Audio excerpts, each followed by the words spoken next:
What up? Doing a catch and cook. Caught me 5 bass at a client's property. So we don't get to see the catching part, but we're going to do at least the filleting part for now. Brandy, I think, is cooking something else later tonight.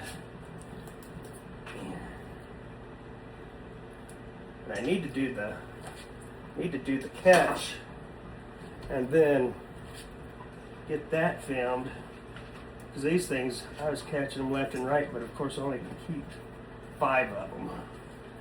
5 is the limit, and I think you can have one what is it, over 16, only one over 16 inches or something. So yep, got us 5 bass. They're not real big ones, but they're probably like 1 pound and 1.5 pound or something. Maybe that one might be 2 pounds in there, so. But jumped on the opportunity to get some nice bass.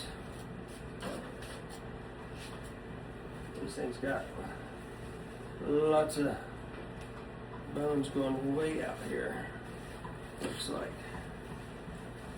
like all the way out to here. So we'll cut this. Hopefully I can hear some of these bones. We'll come down. I think I'm past, just past the pooper right there. Come back in. Won't get much off of these, but it's been a while since I had some bass. And it's a nice, available spot. Although the neighbor didn't like it very well, because I was fishing out there. There's an old lady out there peeking out her lanai, back lanai in the bushes by her pool, and saying, "There he is, there he is." So I guess she didn't like me fishing. I told her, I said, "Yeah, I'm here, I'm fishing." And I said, "But I got permission." She said, "Who gave you permission?" I said, "The homeowner." And she said, "Well, you don't have permission over here." So I explained to her that's why I was fishing I was fishing behind the property owner's house and not her house. So, but I figured that could have possibly been a problem, so I just stayed over there where I had permission. But I was able to fish all the way around to the other side at the end, because they had like the road area where there was no houses, and they had some structure over there, like some, I don't know what they were, just weeds. Might have been going to be some cattails at some point, but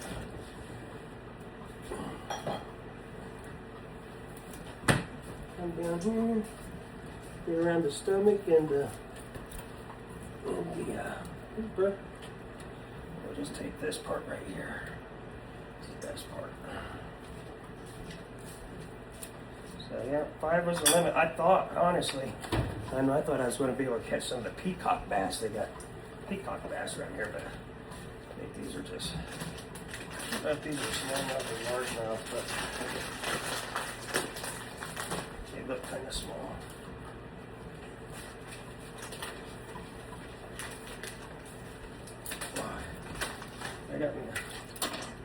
I got me a bowl of salt water here. I throw it in. Helps get some of the fishiness out of it. That's all I take, and then just throw the rest away. I don't even cut the guts open or nothing. The trash can's full, so we'll just take the trash out after we whip these out real quick. There's another one, not a real big one.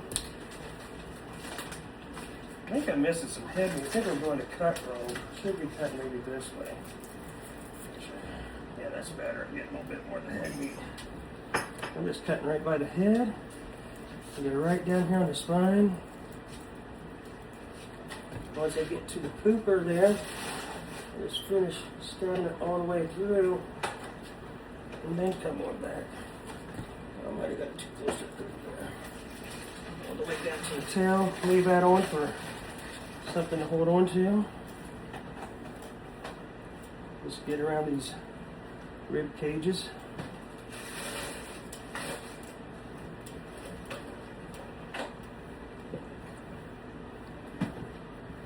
Once I get past that, I just cut right in.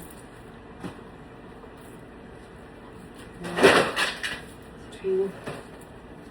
Basically the pooper. Right down to the pooper. Cutting off right there. But yeah, I mean, I probably was back there, I don't know, half hour or something. Guess I could have rinsed it before I threw it in the bowl. I already had 5 of them, so they were hungry. But I think it's good to take some of these little ones out of them ponds, though. I think it helps the whole ecosystem. I don't know. Then the big ones and the little ones are fighting over the big. Little ones that get too big for the big ones for them to eat, and then they're fighting over the big size fish, and then it's just no good for anybody. Both losing. Remember, I'll take them out very close to the spine on that one. Going through. I'm just hurrying along. I'm trying to make this snappy, so I know Brandy's going to do a video on cookies or something. So get out of her hair. And then, and guess what we're having for dinner, though? Not cookies. That's mess.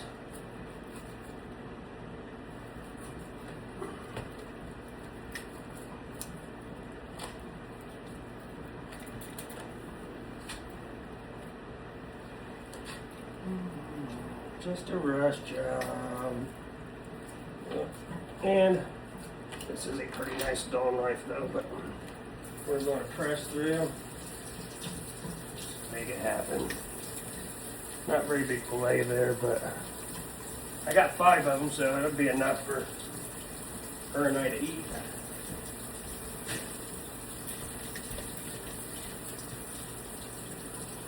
We'll go ahead and get one of these bigger ones out of the way. But I don't know. I didn't weigh any of them. He might be a 1.5, 1 3/4 or something. He'd be pressing to get the 2 probably, but he's fat. He's got some fat on him. So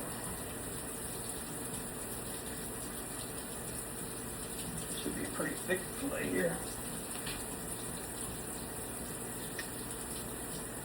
Last one down back there by the boys. And this thing is dull. He's curved a little bit because he's fresh off the ice.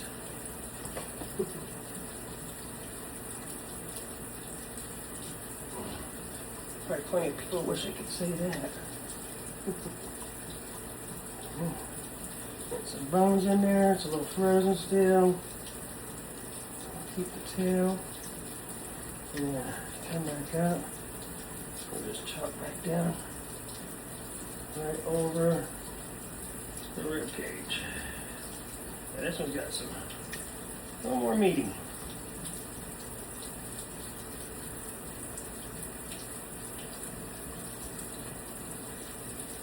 Once you get past them ribs there, you can tell because then it gets to the skin, and then you can just cut right to the skin. Okay, angle it down to the right past the pooper. And that right down.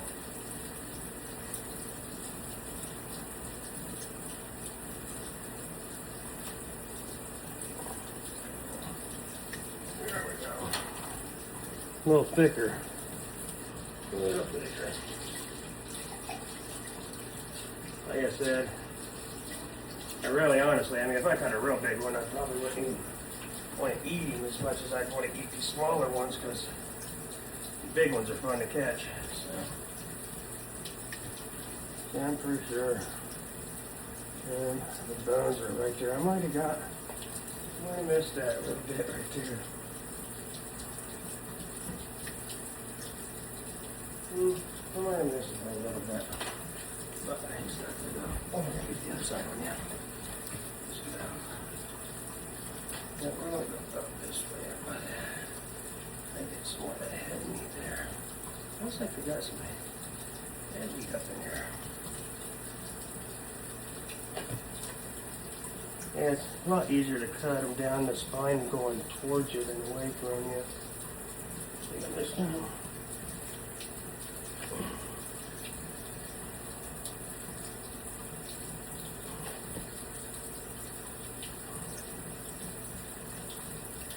Right at the cooker there. Get a little bit of Viking on this stuff. I'm just trying to get her done. So Brandy can have her. I got cleanup to do too before she gets started, so I gotta clean the floor, counter, sanitize my mess here.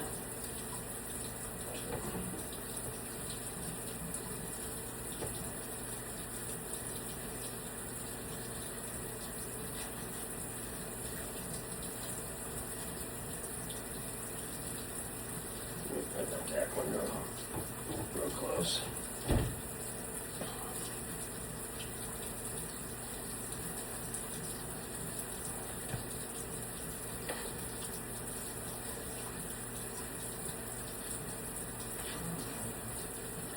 Yeah. Anybody got any better ways of doing it? Feel free to let me know. I'm sure I'm not doing it the best way, but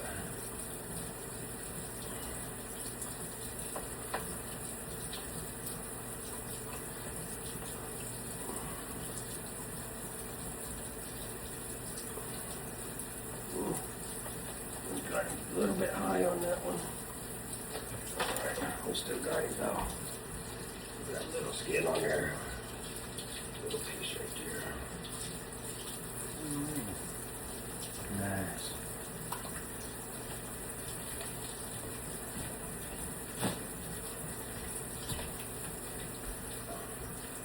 I'm trying to keep this wiped off because them scales like to dry on this stone. You don't like to come off. Another one.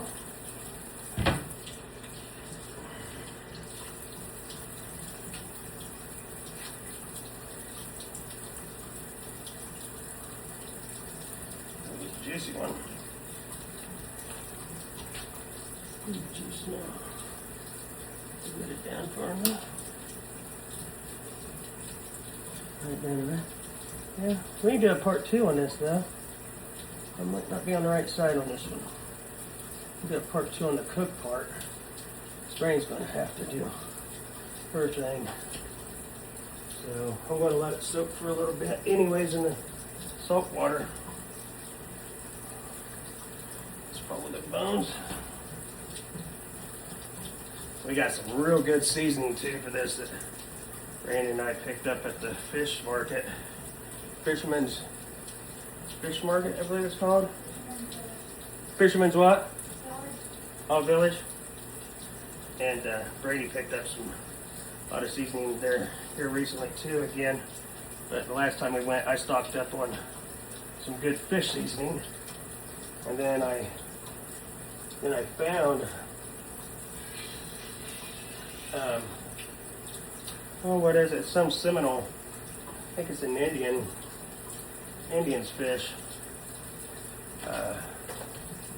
seasoning that I found at K&J's, and it's really good. Like the other stuff is real good, but if you want it a little bit spicy, this other seasoning you can add to it if you like a little kick to it. It's almost tastes a little more Cajun or something. It's probably got some cayenne pepper or something like that in there. Actually, that fish seemed like a little bit smaller than last, and actually that fillet looks a little bit better. I got 2 sides. You got 2 sides. Nasty. My Band-Aid came off. I cut myself. What was it? is fishing. I think I caught a ladyfish off the pier on the at Venice Beach Pier. I don't know if it was the fish that got me, the hook that got me, or what, but it got me pretty good.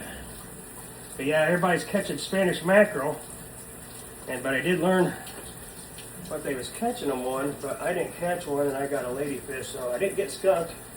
But I'd like to have one of them Spanish mackerel because I haven't got to catch one of those yet, and see how them taste. And plus, am I cutting some bones or nope? I guess not to the bones, I believe.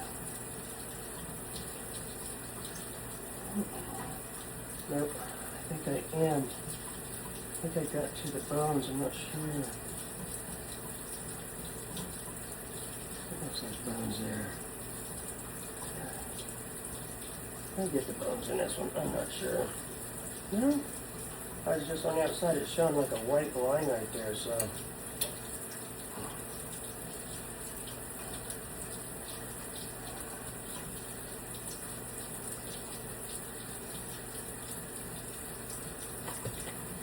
I'm gonna cut it right there. Like I just passed them right there. Cut around and slowly get past the ribs.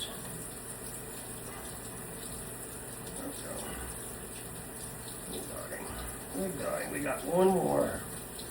One more to do.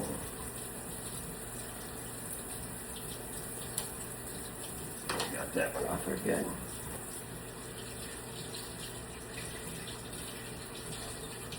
I think they got a little poopy on me. I think it's squeezing. Squeezes. Gums out. Oh, we got a little poo-poo. I don't think that's probably as bad as if you bust their,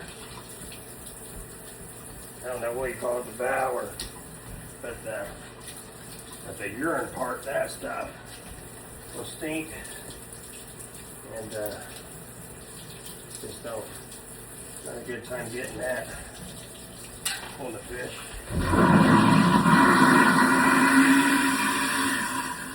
Alrighty, save the best for last.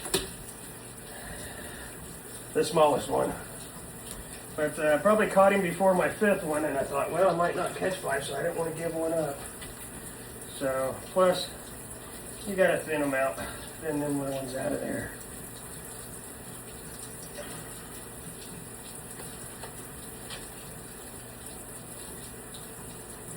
Thin them out so the bigger ones can keep getting bigger.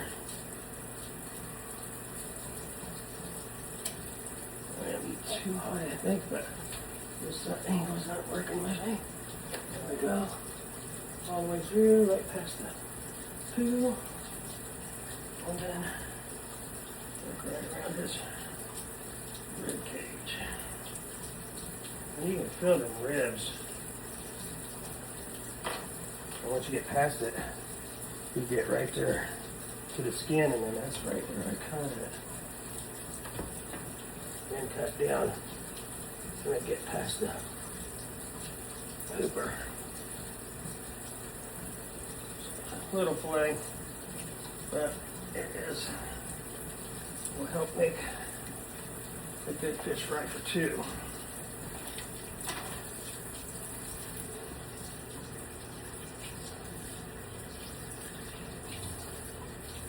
But yeah. Now they let me back out there tomorrow. I'll try to film that, show you how fast we're catching these. So check back on that, because they are, and that was like in the middle of the day, and I think it's like noon. And normally you're not catching fish at noon, but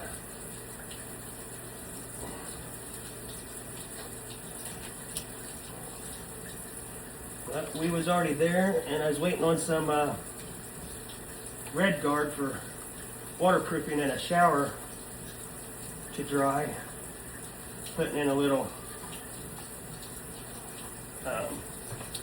bench seat so they can sit down in there. So I took their knee wall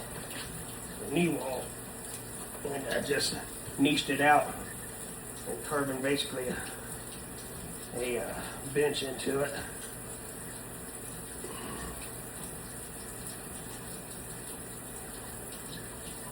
Where is this guy? Where's these ribs at? He's so small, they're like way down there or something. Has this guy got ribs? Well, he's got ribs, they're just little ribs and they're way down there. That kind of works out though, because he's like mostly meat and no rib. Turn it right. Put it down. Put it around.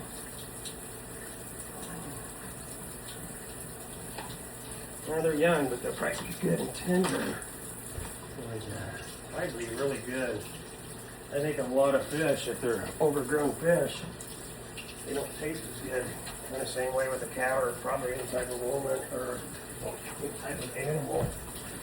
They, I think the meat's more tender. So,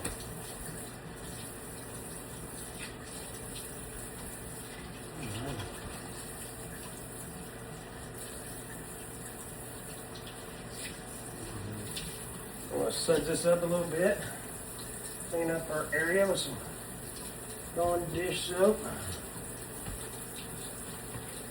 So, it ain't all fishy.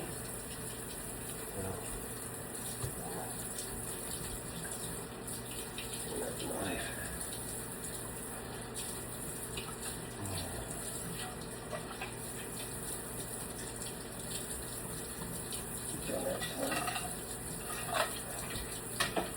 Got me a little sharpener up here. Keep that up there so it helps give it a quick edge. They don't last long with those little things, but it helps for the time being.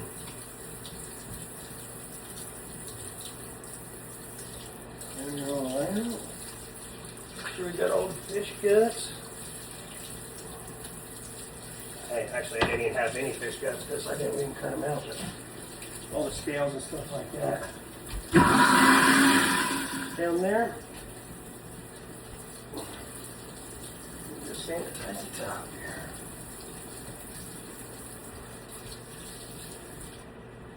And real well. I'll be getting Randy some new towels up here. Yeah. Not a bad. See if I can move this a little bit. Not bad. Not a bad harvest there. It's quite a bit of meat with 5 little bass. Let them soak in some salt water. And then I'm going to give Brandy some new towels. Mop up the floor for me dragging water all the way to the trash can so I don't get yelled at. And we'll talk to you later. We'll see if we can do the catching part tomorrow. I think I got one more day over there. And then you guys will see me in the action on catching the fish. And then we'll come back. We'll probably have fish 2 nights in a row because they're better when you eat them fresh. All right. Peace.